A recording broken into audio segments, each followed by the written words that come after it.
everyone, and welcome to Retaining Top Talent webinar. I'm Eric Guy, Chief Victory Officer at Center for Victory. We've got some of our consultants on the line too. I know Christy Cawley, who did our webinar last week, is going to give us a little rundown, a little snippet from last time as it pertains to moving into top talent. So she'll be giving her feedback as well.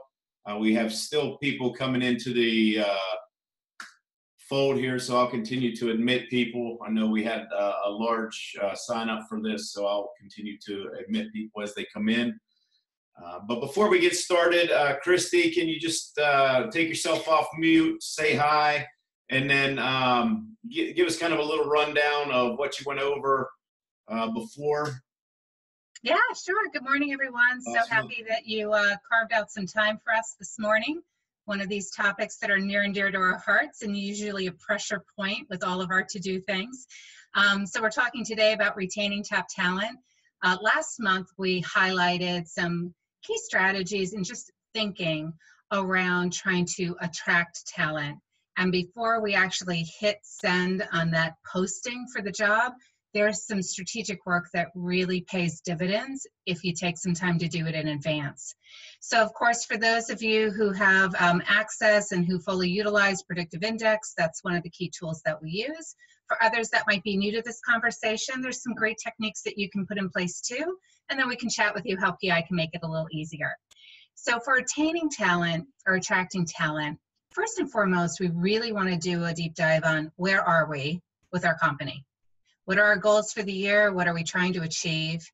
And you as really hiring managers and strategists in your organization really are the guide in helping people to have a little reality check on the jobs that they're requesting. Are we truly replacing a job that currently exists, or have the expectations for that job changed? So with the departure or possible internal promotion of an employee, it gives us an opportunity to take a fresh look at that job.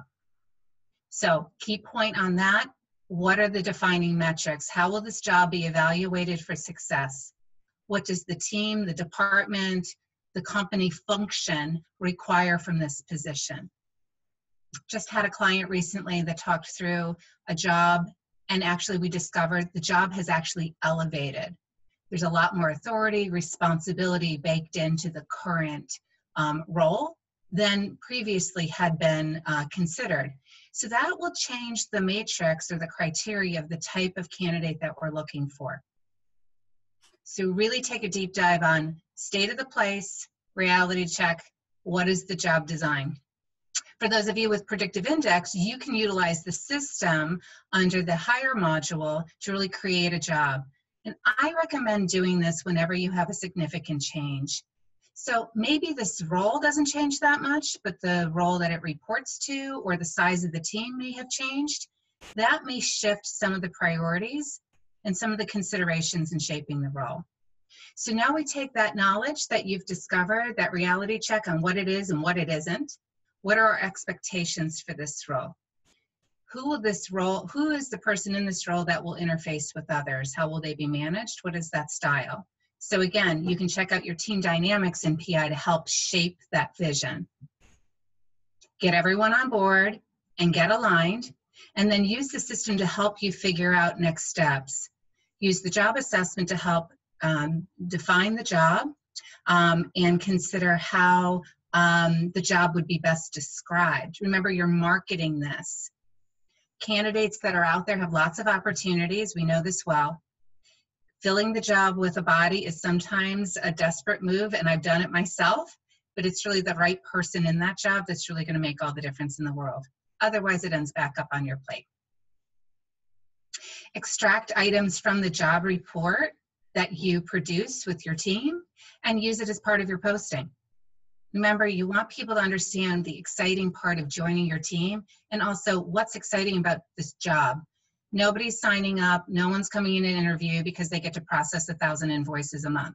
No one is going to respond to the job posting that lists that as a key element. So what's fun, what's about your culture, what about the team, what about where the company is going is important. And then really work with your team to make sure that you're prepped with what we're trying to gain out of the interview. When you select candidates that have the experience that you're looking for or something close to it, relatable or transferable skills. Really important to understand, how do we assess skills?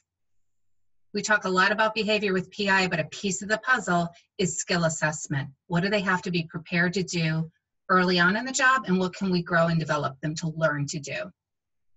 Use the PI to help inform you to how to relate to the candidate during the interviews and what kinds of questions to ask. And then hopefully you get to the point where you find your unicorn or something close to it, and you're ready to make an offer to have somebody join your team. Then we shift our attraction strategy into retention. What do we have to do starting week 1 to make them feel like they're part of this team and they can be successful? And we need to manage them for performance. So with that note, I'll shift it back over to Eric, and we'll talk about some retention strategies. Yeah. I hope that was a nice little deep dive for you. That was. Thank you, Christy, for especially for those who might have not have been on last month. That recording is online on YouTube. You can check us out, Center for Victory, and go back and review that. I would suggest doing that because that was a really good webinar that you put on, Christy.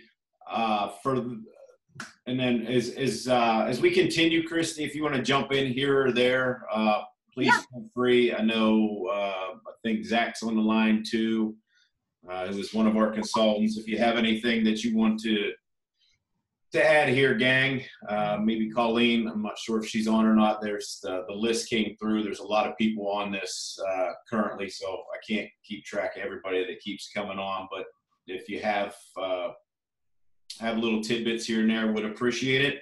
We're talking about how to keep people. So once you get them, how do you keep them?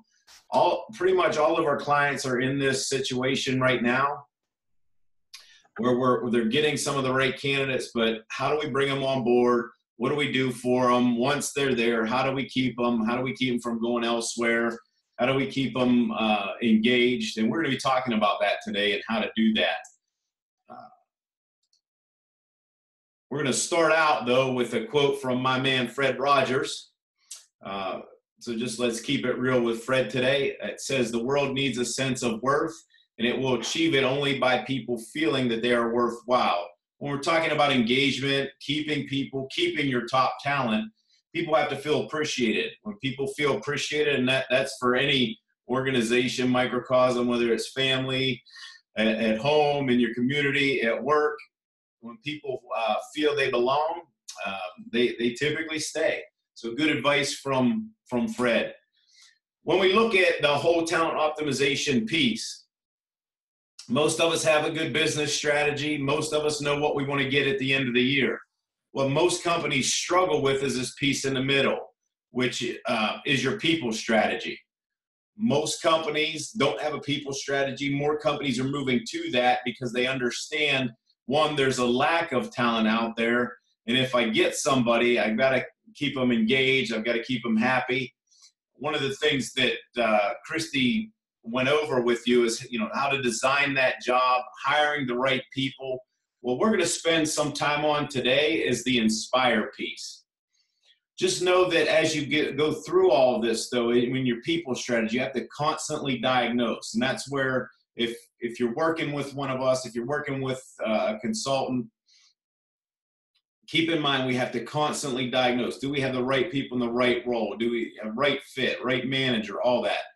I mean, when we talk about retaining top talent today, I mean, we can go all kind of different angles with this. A little bit of focus today is going to be on the manager.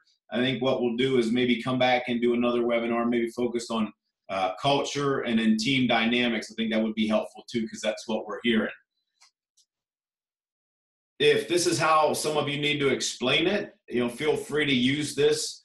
We have that, definitely have that business strategy, definitely know what the results are going to be. That gap in between is the people strategy. And that's what we're here to help with. A couple things before we get started. When we talk about engagement, how to get people engaged, engagement is just not about happiness. It's not about, just having ping pong tables and things like that in your office or doing that. It's not just about being happy. When we talk about engagement, what I want you to think about is the emotional commitment to the company and its goals. And we're going to dive deeper into that. When you get into your people strategy, let's communicate this either in your meetings, as you move forward inside the company. What does it look like to be emotionally committed to the company and its goals? Just some stats here real quick. Only 55% of companies have a strategy to fix the engagement problems, and we're seeing that. I would say with the companies we're serving, that number is probably lower right now, but we're talking to people about, what's the strategy? How do we continue to keep people engaged?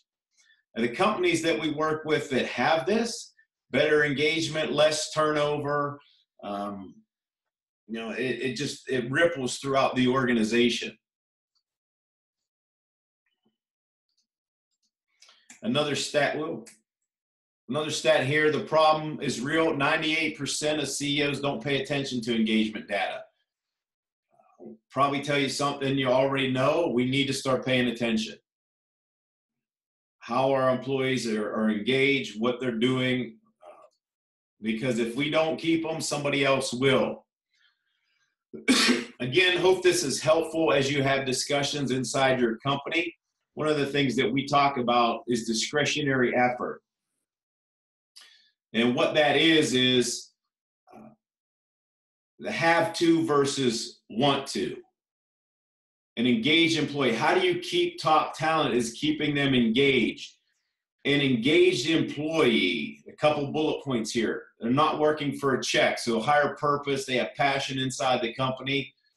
They go the extra mile.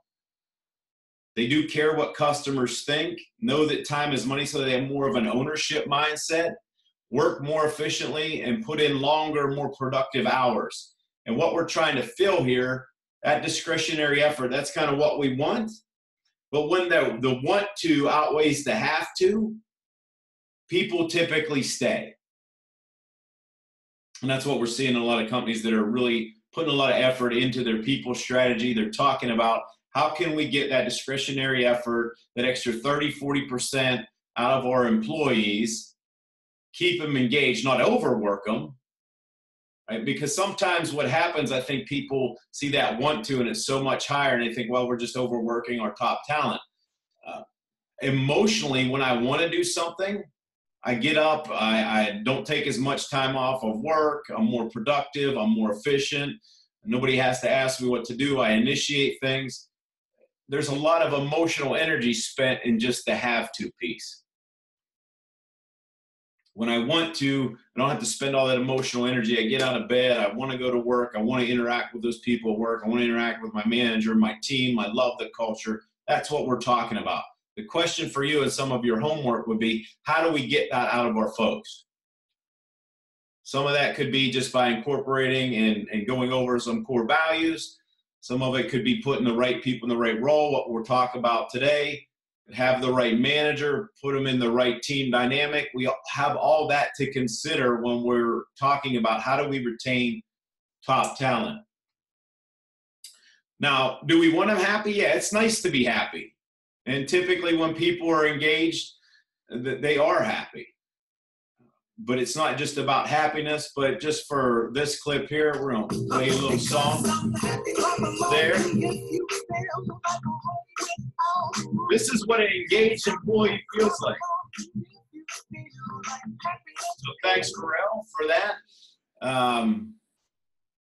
You get up and feel like dancing. I think you probably saw me. I noticed I was a little antsy at first when we came on the recording here. That's because I listened to that song about 5 times this morning. So I'm ready to go. It's just not the caffeine. So some work environment pressures when we're talking about retention and retaining that top talent. Are they in the right job, the job fit? Okay, one of the things that we do and utilize with PI is we create the behavior for the role and we match that up to that person. Christy said earlier, we're looking maybe for that unicorn, right? That's a perfect job fit behaviorally, cognitively, all the way around. We don't always get it. And that's what we'll give you some advice today to utilize as well. Manager impact. We're going to spend some time on this. one of the things that we see and has come out with research and a lot of surveys is people don't typically quit their job, they quit their boss. And when that manager doesn't have insight to that person, either the role, the person, or both, that person's more likely to leave. However, if that manager has great insight to what is expected, what those expectations of the role are, and how that person's just naturally wired, what they need, lot greater chance that that interaction between that manager and that employee is going to go well. They'll be engaged, they'll be happier, they'll be more productive and more efficient. And then the other two pieces that we'll probably talk about again in another webinar are culture and team dynamics. There's a lot you can do, as some of you know, with the team dynamics as well as the culture just inside of the PI system.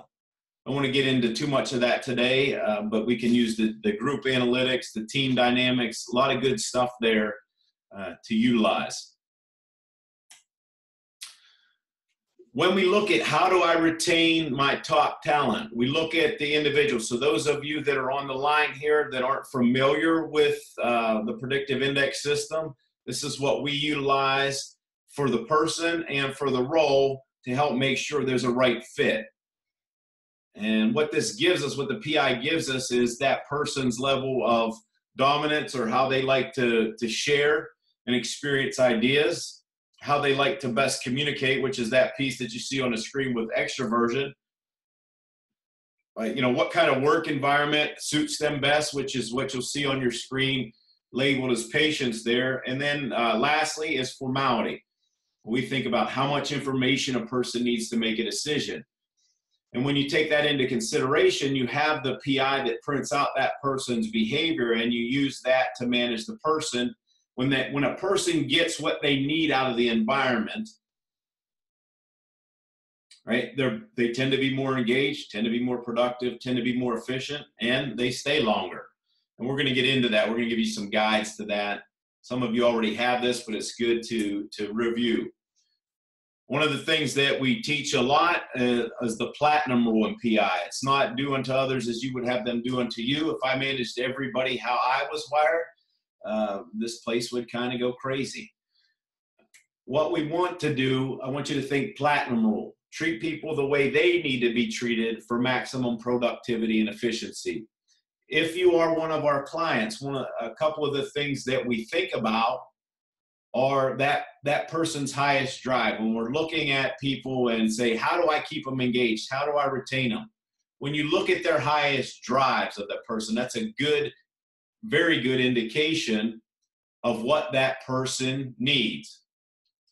So if somebody has their highest drive as very high dominance, or they like their own ideas, what they want in their environment is they need to have their thumbprint on things. They want to make an impact. So remember, we're looking at their highest drive. When we look at that B drive, is their need for communication. So if that is their highest drive to keep that employee engaged, they want feedback. So they need that face-to-face. They need to talk through things. And a lot of employees who have that as their highest drive, when they don't get that, they don't feel valued. And so a lot of times they'll leave the company. And they might have been one of your top people, but they need that interaction. They want the feedback. They need to talk through things. When we look at the patience factor or work process channel, that person's going to need time or a process to follow. Remember, again, this is their highest drive that we're looking to impact. So stability, either a process to follow, or if you're bringing them on, have them create the process, but give them time to think and to process. And lastly, if D is their highest drive, which is formality or how much information they need the rule book. All right, when people don't have the rule book, a lot of times we say clarity is king, especially for a high D. The more details that they have, the better off they are. When they don't feel, when there's not clarity, they don't understand what's going on. They don't understand the why. And that's when you lose somebody that's one of your top people. They go someplace else because they're wanting that clarity. Shift gears now. Let's take a look at ourselves.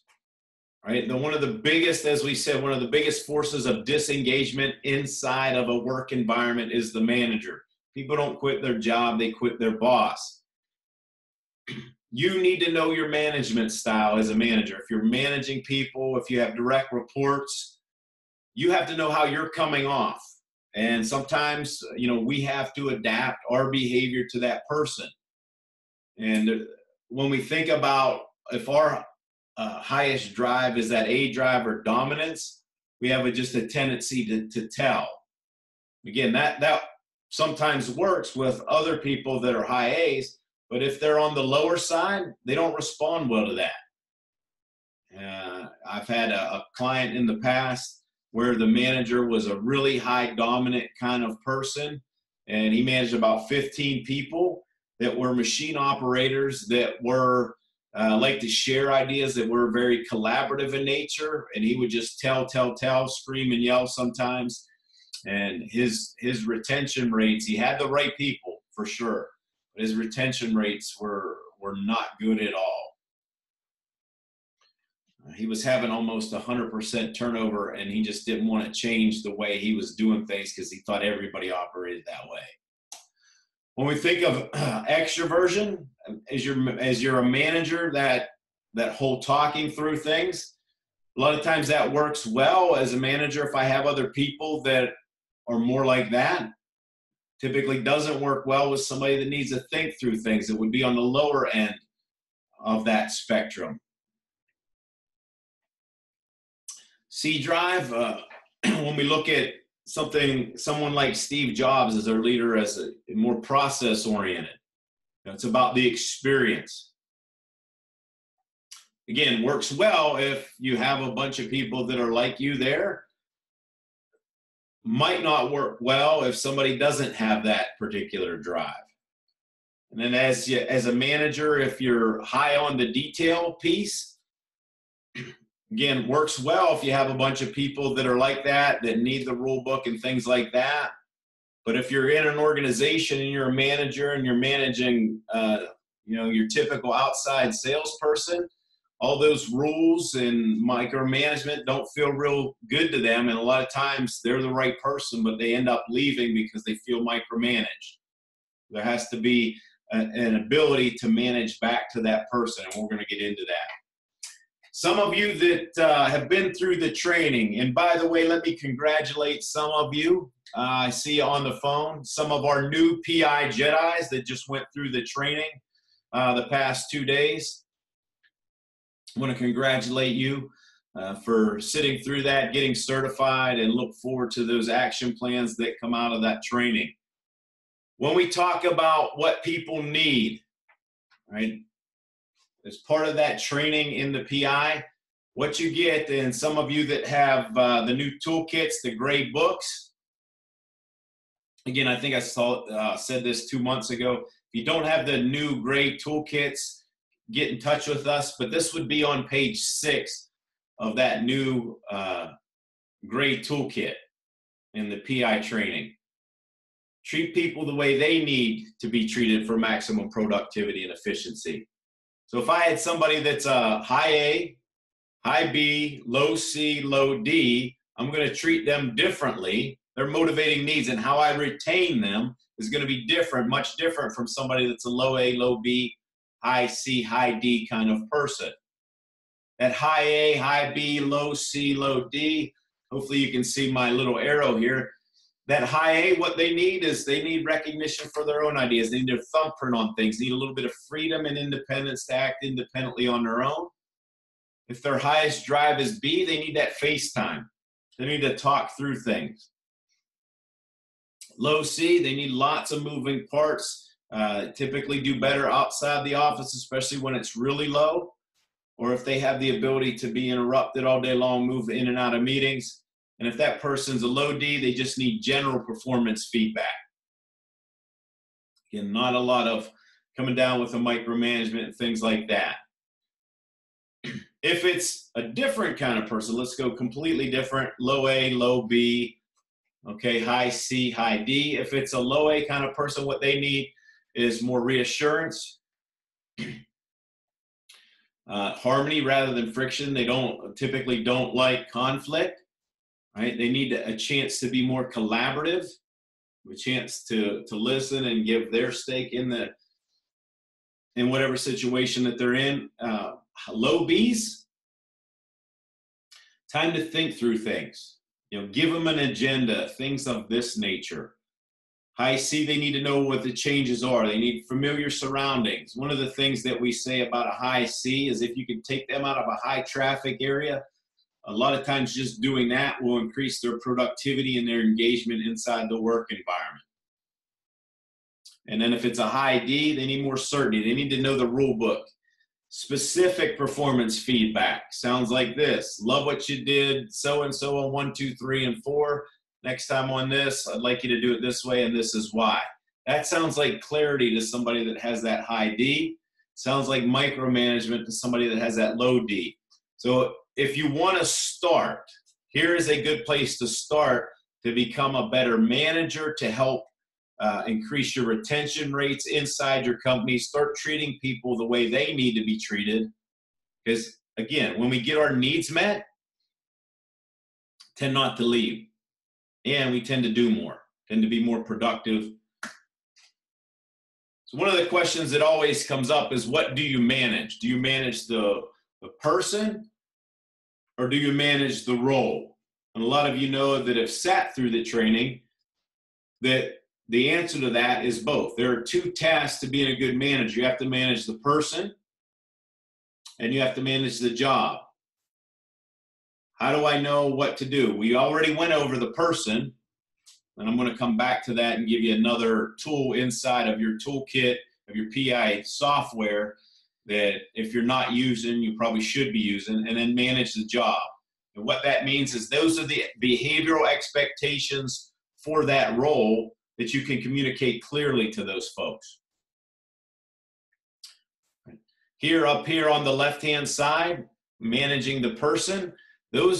What that is if you go inside of your PI software, that is what's called the Manager Strategy Guide, and that is looking at the 3 most common factor emphasis combinations inside of a role: the AB combination, the AC combination, and the AD combination, and then getting feedback. And this is part of something that we would recommend as best practice to put in as performance management sessions are held.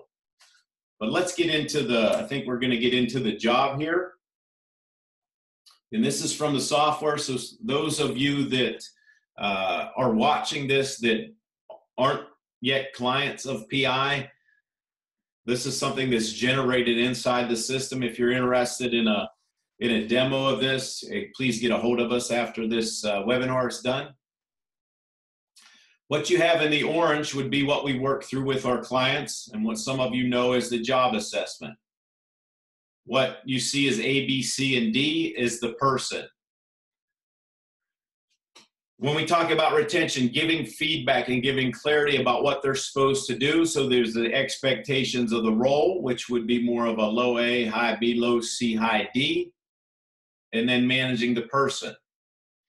This would probably be a little bit more difficult to manage, but I wanted you to see the differences here, right? Because this person's going to have to be much more detailed. And as a manager, if I know that they only have so much bandwidth to do that, one of the things that I might do with this person is get them somebody that can handle the details and let them work on the strategic things. If not, then I can provide objective feedback and coaching to that person. All right, and this goes back to the retention piece, taking the emotion out of it. A lot of times we lose top people because we get too emotional around things. What analytics do is they take the subjectivity out of it and make it more objective. You're just giving feedback, objective feedback to this person on the results of what we know to be true for the job and what compared to what we know to be true for them. If you haven't used this and you're a client, get in there, dig around with it a little bit. If you're getting ready for some feedback with an employee, go ahead and dig around. If you're not yet a client, give us a jingle, shoot us an email. We'd be happy to run one of these for you so you can see it in action. Okay, one of the things that we do celebrate is cowbell. These are all celebrations. So one of the things that people love is feedback and how we give that. One of the things that we do here at Center for Victory is we talk about cowbell. Got it right here. Okay. And one of the things that we like to celebrate are just wins and things like that. Last week, it could be just something very simple. We had one of our clients complete all their job assessments inside of their company. It's taken them several months to do that, but all the job assessments for every role inside that company are done. But getting back to the employee, how much do we celebrate that employee? Do we celebrate those wins together? Not just the big ones, but the small ones as well. And just to think about that as we look to give clarity of role, expectations, but giving feedback. It doesn't all need to be bad. Let's celebrate the good stuff. A lot of times our minds will all run to the negative. It's good to have fun every once in a while. Another way we can do that, and I know we're running out of time here, and we'll just probably continue with this in another webinar, but the relationship guide. We talked a lot already today about the importance and retention of the manager. One of the tools that's accessible to you inside of the PI system is what's called a relationship guide. Once two people take the PI, it just compares them together and it spits out this nice report. It goes over the relationship strengths, the cautions, and the relationship tips. How I would suggest you utilize this up front is to look at the difference between the manager and the person that's reporting to that manager, but go from a place of where this should take you is a place of unconscious competitiveness to a place of conscious complementariness. And that's how I would use that. It's just a recommendation as you look to retain people, really get to understand them. Another piece of good objective data to utilize as well. Speaking of how do we keep people, one of the new programs that we started this year using the PI, for some of our clients have signed up for this already. I just wanted to make you aware of it. It's Leader as Coach. So when we're looking at retention rates, obviously we wouldn't have done this webinar if there wasn't a need for it, and we have lots and lots of people on the line. One of the things that we've really heard is, hey, how do I coach my people? How do I inspire them? How do I keep them engaged? How do I empower them? Well, lo and behold, there's a workshop for that. And if you're interested, please let us know. The last one that I did was a full day. We could probably shorten it down to a half a day, but most of them are a full day because we have everybody in, a lot of the leaders in. How do I do this? Everything that I've gone over, we spend time on, getting down into the weeds a little bit, answer a lot of questions. So if you're interested, get a hold of your consultant or give us a call, shoot us an email. Be happy to talk to you about that. I've had very good reviews on that so far. Christy, before I go to the upcoming events, Zach, Colleen on the line, did you have anything to add when we talk about retention? Any tips? Anything to emphasize as you see and work with your clients? Yeah, I think the common thread between a really strong attraction approach as well as a retention approach is just really thinking about solid, clear communication, keeping in mind it means something different to different people, evaluating quality or what I understand. And we really need to balance out what we're intending to communicate and the impact. I just think that that's just a smart reminder. It's basic, but I think it really carries through all of the objectives that you just highlighted today. Keeping people in the loop allows them to feel engaged and gives them more buy-in to ensuring or supporting success. So that would be my 2 cents for today. Thank you very much. Appreciate it. Some upcoming events that we want to make you aware of. August 15th, we have a webinar, Listening for Sales Results. Webinar coming up on August 15th. We might probably have to have 2 webinars in August because there's a lot of people that want to continue to get into this retention piece. Managing People to Perform down at the Rivers Club in Pittsburgh on August 27th. PI training, PI Jedi training, which that's what I call it. It's the 2-day training, becoming a PI practitioner. That is certification. We have one of those coming up in Pittsburgh on August 27th and 28th. And our breakfast briefing, we'll start those again September 10th. Wanted to make you aware in case you're interested in joining us in Boston. I will be speaking along with, we have some big names. Billy Bean, Mel Robbins will be at our Optima conference. That is in Boston, November 20th, 21st, and 22nd. If you're going and you're a client, please let us know because we'd love to catch up with you while we're there. If you have a lot of interest in this, you'll see a lot of what we've been using as talent optimization. We've been talking about that.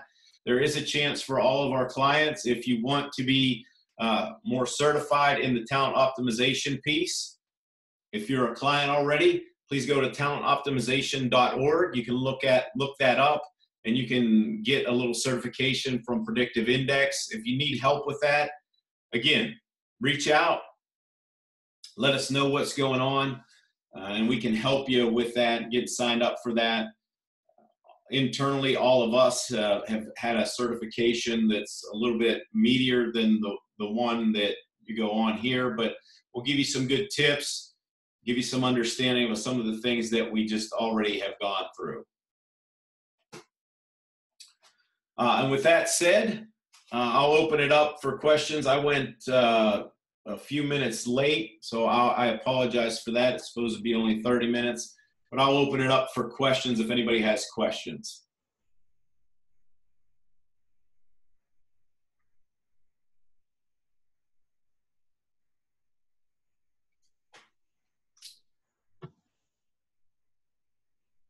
Okay, I just got a text from somebody. Let me read this off for you. Can you go back to motivating needs? Yes. Let me go back to that.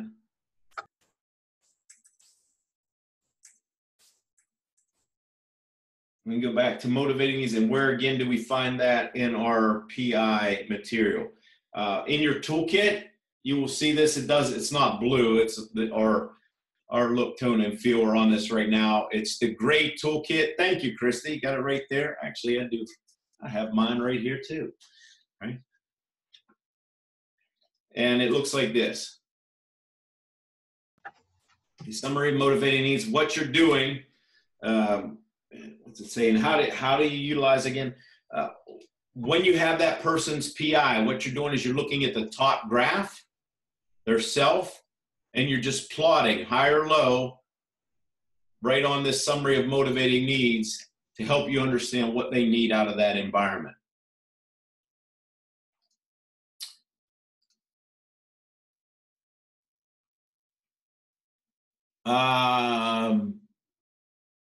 Another question here. Do you have any assessments that take a look at my company's culture? That's a good question. Thank you. Yeah, we've got a couple different assessments. We could probably spend another webinar on it. One of the ways we measure that is through our values assessment. If you have any interest in doing that, please get a hold of us so we can shoot you out a link for that. That can be part of your culture. Part of the assessment within PI, with the group and the team dynamics, we can utilize those as well. And we also have another assessment we call the organizational health check, which looks at the 11 areas that drive revenue inside a company, and how do we, out of that, really, how do we shape our culture to get to where we need to get? So all those bits and pieces, yes, we can do. And thank you for that question. I really appreciate that. Any other questions?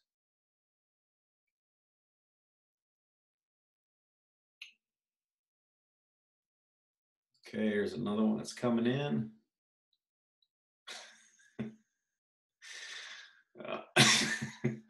Okay, thank you for that. How do I get long hair like you? Takes lots of practice. Thank you. Oh, that made my day. Thank you. I appreciate that. If there aren't any other questions, we'll end for the day. Again, if you have any questions, please contact us. Yeah, I know Zach and Christy are on the line. I know we're around most of the day to day. If you have questions, you just want to call in the office. If you have any other issues that you're dealing with, please reach out to your consultant. One of the things that I wanted to mention coming up too is this a good time to start scheduling your tune-ups. Please don't get lazy if you're a client over the summer. Get those tune-ups scheduled with your consultants. Remember, those are just 90 to 120 minutes. Hey, we're just going to visit. We're going to go into something like this. We can go into talent retention. We can do this workshop for you for 90 minutes, 2 hours. The only thing that it costs you is travel. It's part of your contract. We'd be happy to come out and do it. And the other thing I would like to also mention is to make sure, if you want these tidbits of when these things are happening, check us out on social media. We're on all the platforms: Facebook, LinkedIn, YouTube. YouTube, we have the channel where this will be uploaded to, so you can go back and review this if you want to, or share it with other folks. I know most of you that are, any of you that are my clients, I send this out afterwards just in case you want it. I know we've had quite a few requests from people on vacation to make sure we shoot them this. So this is just archived. You can go back, you can look at it again, you can share it with someone. And then also we do have a podcast, Your Best Day Yet, which comes out at least once a week. So you can tackle that as well. Get in there and follow us on those things to keep ahead of everything that's coming out and everything that we're doing. With that, I bid you farewell. Have a great week. Those of you that live around here, stay cool this weekend and enjoy the weekend, enjoy the sun, and enjoy the temperatures responsibly. With that, I wish you well. Take care. We'll talk to you later.